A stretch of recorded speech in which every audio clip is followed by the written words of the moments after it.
Welcome. It is the World Mission Update. My name is Rusty Humphries. That guy there, he is Greg Kelley, the CEO of World Mission.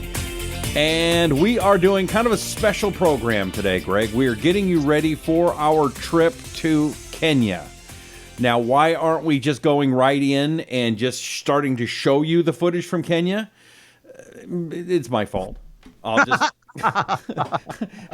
I have literally 1,000 pieces of video that I have to put all of these little puzzle pieces together to make a show for you, and it's taking forever. So I figured let's just do a pre-show show.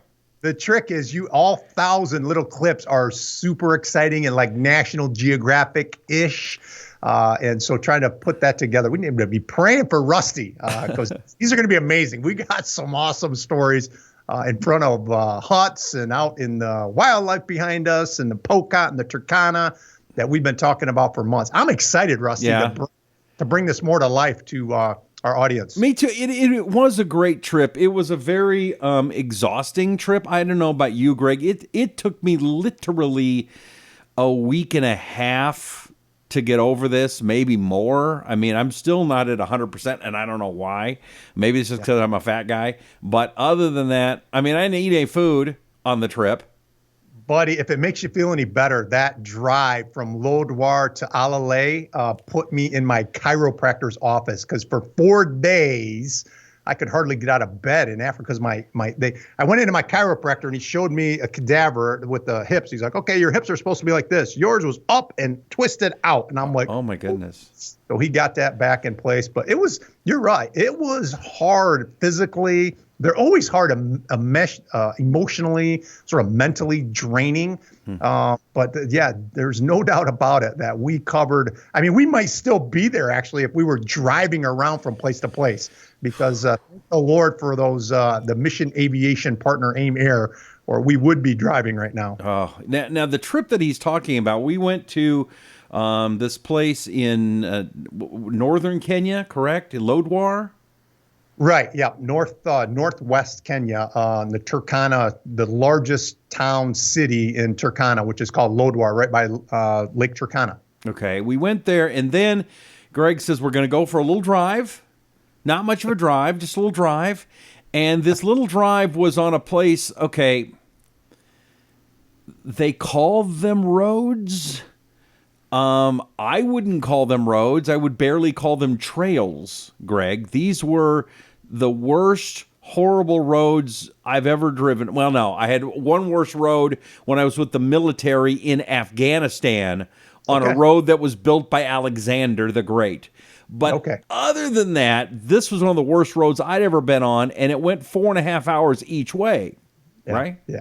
Well, yeah, and there's dirt roads that are kind of have sand and they're a little smoother and you got a little bumps in that. This one was just like a grater over the whole way. It was just like, so your body is just kind of tensed up as you're hanging on and trying to endure it. But, we saw some beautiful things and the reality is that where these people live, the Turkana and the Pokot, there's a lot of them, thousands, tens of thousands, even hundreds of thousands of them. But it's such a massive area of land. You could literally drive an hour without seeing another human being. Yeah. It was tricky. That's for sure. I think one of the things that really struck me was there was a woman. We went to this checkpoint. I guess it was between the Turkana and the Pokot. And there was a woman that was there with her baby kind of sitting out. And they went and they grabbed her and they put her in the back of our truck. And then we drove for another, 45 minutes, an hour. And had we not driven her, she would have walked that by herself with a baby. Which is very normal. And we'd see that, right? We'd be out in the middle of what we would say nowhere in between this 1 hour from seeing one human being to the next. And you would see a lady with a baby or an old man with a stick, and you're just like, where are they going to? I mean, there's nothing out there, but it's just harsh. It's harsh living by these people. And, this area that Rusty's talking about, this town called Loya, which is on the drive from Lodwar to Alalay. Okay, these are all city names like Memphis and Nashville and Grand Rapids and that. So you're going from one to the next. But the thing about it that was so significant is we literally drove from Turkana, which is the people group, into Pocot. And this little checkpoint Rusty's talking about, on one side, you've got a military checkpoint, which all these tents and military people, and on the other side is the police checkpoint. So you've got this reinforcement of sort of military and police personnel, and they're there for a reason. It's because the Turkana and the Pocot historically have not gotten along. There's a lot of raids, and so when we got to this checkpoint, they're kind of looking at you, and it's me and Rusty and two Turkana getting ready to go into Pocot land, right? And it's like you're basically going into no man's land. And the Pocot don't have the best reputation. There's a lot of bandit activity. I didn't mention this to you, Rusty, at the time. I didn't want you to get concerned or worried. But this area of no man's land, and I wouldn't have taken you anywhere super dangerous or anything. But the point is, it's unpredictable. It's a bit, there's things that go on in this area that just remind you of why you're there. They're difficult areas to get the gospel into, but it was fun for us to see, very rewarding to see all that the Lord's doing. Yeah, that'll be coming up in a show in a couple of weeks. And then one that'll be probably 3 or 4 weeks is we went to an outlying area. I mean, you think, okay, well, that's as far as you go. And then we went further and went to this village where one tribe had kind of taken over the other tribe's village, right? Yeah. It was the area of northern. So the Pocot are to the south and the Turkana are to the north. And the Pocot are known as the fiercest warriors in all of Kenya and maybe all of East Africa for that matter.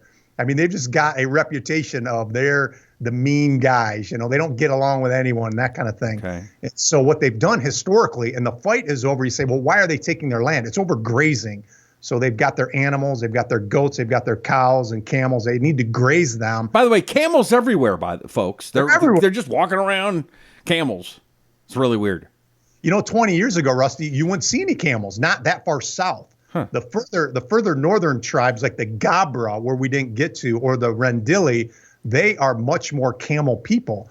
But the reason the camels are more in the southern areas, South Turkana and all of Pocot, is because of the drought. So for the last basically 2 decades, Kenya's been in horrific drought conditions. This last year, they've gotten their first real sort of reprieve from it and more rains. But that's why we see camels everywhere. So you're fighting for grazing land. And that's your livelihood. I mean, that's everything. That's your bank account. That's your 401k. That's what's your income, what's your net worth. It's all in your animals. And so if your animals die, you don't have anything. And so they're always pushing the Pocot north. And they've taken over these historic Turkana areas by force and push the Turkana out. So the Turkana aren't feeling real great thinking, hey, 20 years ago, that's where mom and dad lived or grandma and grandpa, and now it's all Pocot. So those are the towns we were in. And there was a definitely a sort of a oppressiveness sense when we were in that town, different than other areas. Well, and they were depressedness. Okay, that's a good word. This was a town they had one little store there, and they sold soda and alcohol, and they weren't drinking a lot of soda. No. These guys, it was a whole town of drunk, mad people. Is that fair? I mean, there's this one guy, I can't wait to show you the footage. This guy was carrying a spear, a real spear, and he was drunk, and he had attitude, and he was going to be in every shot we did. I didn't even know it. Rusty showed me the footage afterwards. He's like, did you see the guy with the spear standing behind you? And he wasn't happy. He didn't have a very happy look on his face. As I was talking about the Pocot Turkana dynamics, Rusty, I don't know what you were thinking. Like, this might be the last we see of Greg here. But I thought that guy was hysterical. Although he kept coming up when you would be talking to other people, he'd come up to me and just start yelling at me. I don't know what he's talking about, but he's mad about something. And we were, so in other areas of Pocot, this was down in the valley. So we're in Arus, and then you go down in the valley to the northern part of Pocot, and it's just a different feel. Yeah, there was a vibe. It's hotter down there. There's less water access down there. It's areas that, as I said, there's historical conflict with the Turkana, a lot of raids going on. Even now, Pocot raiding into the northern part of Turkana and taking, camels and goats and cows and vice versa. So there's just a lot of tension in that area. And there's not a gospel witness. Yeah. In all these years, World Mission's been working. It's been in an area more south where there's great need. I mean, Rusty can tell you there was huge need in that area, but now we're seeing a focus, and that's what's going to be exciting about this upcoming year, as World Mission is going to be super engaged in the valley in these towns that we visited. Well, and I think he's absolutely right. I mean, you're talking about a place where there is no Christianity, no Jesus at all, and you could feel it there. It wasn't like I was looking for it. To be honest, I didn't even know that was what this area was. But man, you felt it there. You saw it. There was just something bad there. Yeah. And what Greg is doing in World Mission, I think, is amazing. Well, the thing that really triggered all of this renewed attention on this area, Rusty, we've always been aware of the valley for the last 20 years, but you're so busy doing work in the Arus area and going, man, there's all kinds of need here. You don't necessarily, the valley doesn't come up, but a couple of things have happened.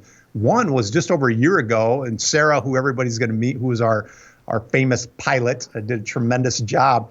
She was actually in the airplane at the time with another pilot, Jerry Hurd, and they actually went down. It was basically a crash landing. That's basically what it is. In a town called Nadumi, which is the far northern part where Turkana and Pokot come together. And this was just over a year ago. They call it a non-airport landing. Nice. We did a lot of non-airport landings. Non-airport landing. Yeah. But this was a crash landing. The engine seized up in the same type of plane Rusty and I were in, and they had to sort of, navigate their way to a dried up riverbed, and they went down into one of this no man's land, the northernmost part of Pokot. No Christianity, no church, no Bibles, no missionary, no anything. And because of that crash landing, no one was injured. World Mission and AIM are partnering together to do a gospel saturation starting in December, where over 200 young people are going to go into these three main towns and do evangelism, show the Jesus film, distribute treasures, all triggered because of that plane going down. So Rusty and I were in that area, and we'll be bringing a lot more of updates on that. Well, and I look forward to introducing you to Sarah. She was a pretty amazing gal. She's from Atlanta, but her and her husband have moved to Kenya, and and I didn't know this. There's a whole company that owns airplanes, and all they do is fly missionaries around in Africa. Like if I call, I asked her, I said, could I call if I wasn't a missionary and book a flight? No. Yeah. Really? They got enough missionaries there to keep a company like that in business.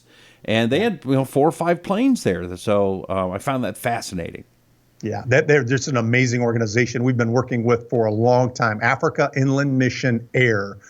We've actually helped them with a couple of airplanes over the years, a float plane a few years ago in Lake Victoria. And their pilots are just so, these are, think about this, Rusty. Sarah, Jerry, Jim, all these wonderful people who are pilots there, they could be making $200,000 a year flying commercial over here. Anybody would hire them in a heartbeat. But they feel God's call to serve mission, literally the least of these. They're airlifting people out. And in fact, in the middle of our trip, Sarah had to sort of abandon us. She didn't really abandon us, but she literally left us to go do a medical evacuation of someone who needed to get to a hospital, or who knows what would have happened. Cut off his hand or something. Cut off his hand. And so they're literally saving lives and serving over there as missionaries, raising their support. These are some of the most servant-oriented people we've ever been around. So that's why we love working with them. Yeah, great people. And one of the other things that I'll never forget that was kind of fun is she let me fly the plane, and I flew over the equator. Yes, multiple times. How many times, Rusty? It wasn't just once. I flew both ways over the equator, back and forth. And did I make you sick? Was I okay? I preferred when Sarah was flying, and I'll just say, oh, come on. It's kind of like a baby. You were kind of rocking me back and forth, but it was okay. It was all good, man. It was all good. It's amazing how just one little touch of that plane, it goes. So, all right. Well, we've got video coming.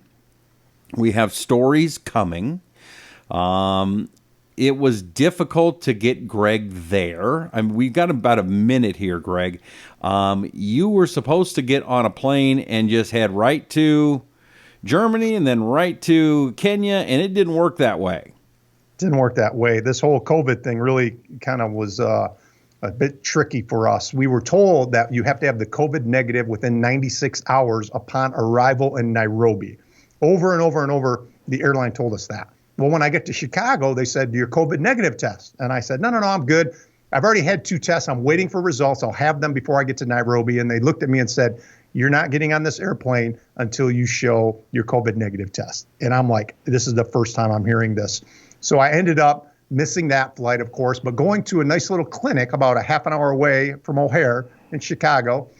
Went through a back alley, whole experience in and of itself. And in 15 minutes, magically, I had my COVID negative test. So that's what I needed. That was my get out of jail free card that I would need for the next 4 days.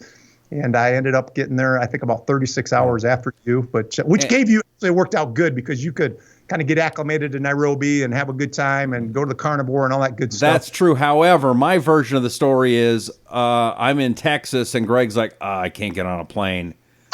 Well, what do I do? I don't know. I mean, do I stay in Texas? I don't know. Should I go forward? I don't know. Well, they're boarding my flight. What do I do? I don't know. And then I just, with a leap of faith, and went there and went to Kenya by myself and met some people I had no idea and just kind of went with it. The reason I was telling Rusty I don't know is I didn't know if I was going to be able to get my certificate in time. And once I got confirmation from the clinic that they said, yes, we guarantee results in 24 hours, then I called Rusty and said, get on the plane and I'll get there at some time and we'll figure this thing out. So it was uneasy start to the trip, but everything worked out. We got 1,000 treasures in there, Rusty. You had 500, I had 500. That was a miracle in and of itself. Is that a lot of treasures? Oh my gosh, yeah. You can't. We've gotten 800 in with about 8 people. Really? So take 100 as an individual is a lot. You and I had 500, which and then we scooted right through customs. So that itself was one of the big miracles of this trip. Although they did not like my drone at all. Didn't like it. They almost took my drone. Okay, quickly, and then you get the story later. When I got to the airport in Kenya, a woman pulled me aside. Oh, your COVID test isn't good enough. What are you talking about? Oh, your COVID test is come to my office. And basically, she go, oh, this I can't tell if this is a good COVID test or not. You can't tell? No, I can't tell. What do I do? Oh, well, I don't know. Maybe money from my family? Well, how do I know how much money? Well, look into your heart. My heart says $20. Oh, but I'll get in trouble. Okay, my heart says $40. Oh, but my family. I'm gambling the shirt on my back. Okay, is my heart telling you $60? Is that enough? Yes. Okay, so I had to bribe her that, and then the next day we driving around Nairobi, which is the capital of Kenya, and I take a video. I'm just taking video everywhere of their Capitol building, like they're Washington D.C. Cops pull us over, pull us out of the car, and they're going to arrest us and put us in jail for 2 months for taking a picture of their Capitol building. You'd think there might be a sign that says, hey, don't take pictures of the Capitol building. They don't. Troublemaker, yeah. Trouble. It's you again, the same guy that we had to deal with at the airport, Rusty. I know, and I had to bribe that guy too. But right, it's a very much different place, that's for sure. Yep, it is. So anyway, I thought it was funny. It was. I wasn't there to enjoy it with you. I just got all these text messages that Rusty's almost in jail. Make sure you bring bail money and all that kind of fun stuff. As I'm in Germany, like, all right, Rusty, I leave you for a day. Stay in jail. That's why I stay out of jail. Maybe I didn't give you that instruction, though. No. To your credit, when you were in Texas, I did not specifically say stay out of jail. So that's on me. Yes, that's what. Oh, and one other thing different in Kenya, Nairobi specifically, is if you're not wearing your mask in the car, and they have cops walking the streets looking for you, you have to have the mask in the car, whether you're by yourself or not. They'll give you a ticket. So, anyway. Mazungo causing trouble again. Mazungo. All right, my friend. Well, hopefully next week I'll have some video together. That's the goal.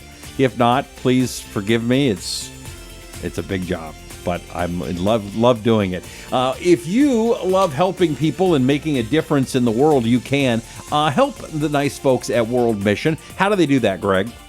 Go to worldmission.cc, learn what all the different things that are going on, our work in Kenya, but also, really share. Rusty and I enjoy I love this. Every week, coming to you, the World Mission Update. Would you share with your friends and family? Tell them about what God's doing. I think they'll be blessed and hopefully challenged a bit, encouraged by the different stories that Rusty and I are sharing. But over the next couple weeks, you're not going to want to miss the World Mission Update as we bring Kenya front and center to you. Absolutely. Make sure you go to worldmission.cc. For Greg Kelley, the CEO of World Mission, I'm Rusty Humphries, and this is the World Mission Update.